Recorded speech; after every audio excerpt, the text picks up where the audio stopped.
balik senyum yang penuh cahaya, Rasulullah Muhammad menyimpan duka yang amat dalam. Duka seorang ayah yang kehilangan anak-anak yang ia cintai. Meski beliau adalah kekasih Allah, hidup beliau tak lepas dari ujian dan air mata. Inilah kita menyentuh hati kerana wafatnya putra dan putri Rasulullah.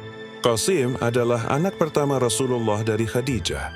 Beliau sangat bahagia dengan kelahirannya. Namun kebahagiaan itu hanya sebentar. Qasim wafat saat masih bayi, sebelum Rasulullah diangkat menjadi nabi. Sejak saat itu, beliau dikenal sebagai Abul Qasim, yang berarti ayah dari Qasim, dan diam beliau menahan sedirnya. Karena beliau tahu semua yang datang dari Allah akan kembali kepadanya. Setelah Qasim, lahirlah Abdullah, namun tak lama. Abdullah pun wafat ketika masih kecil. Orang Quraisy mengejek Rasulullah, mereka berkata, Muhammad terputus keturunannya. Tapi Allah menenangkan hati beliau. Sesungguhnya kami telah memberimu nikmat yang banyak. Maka dirikanlah salat untuk Tuhanmu dan berkurbanlah. Sesungguhnya orang yang membencimu, dialah yang terputus.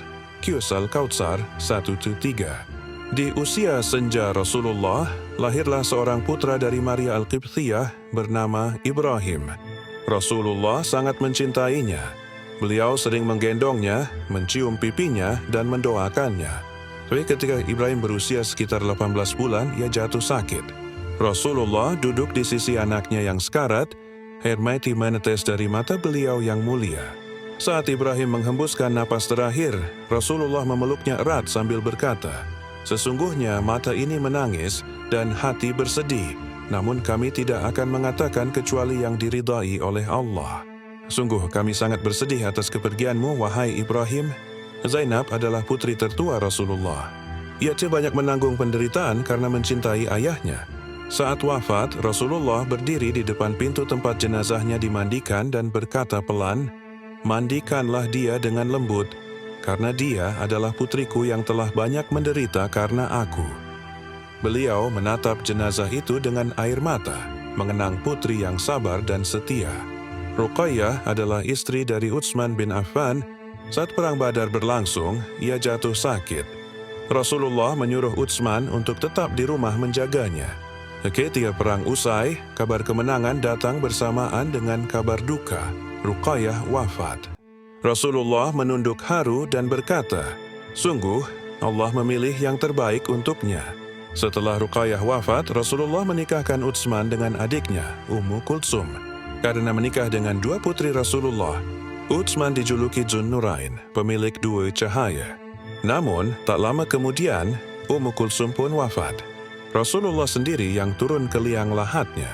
Dengan hati lembut beliau berkata, Ya Allah, ampunilah Ummu Kulsum dan jadikanlah kuburnya taman dari taman surga.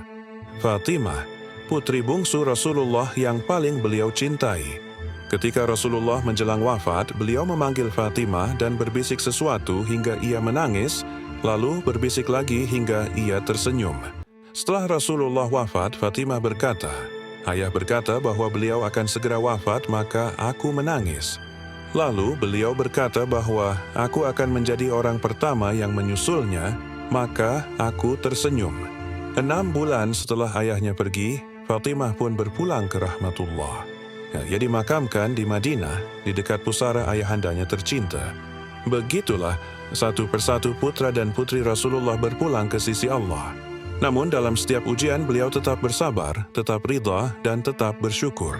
Dari kisah ini, kita belajar bahwa cinta sejati bukan tanpa air mata, dan kesabaran sejati adalah ketika hati tetap tenang di tengah kehilangan.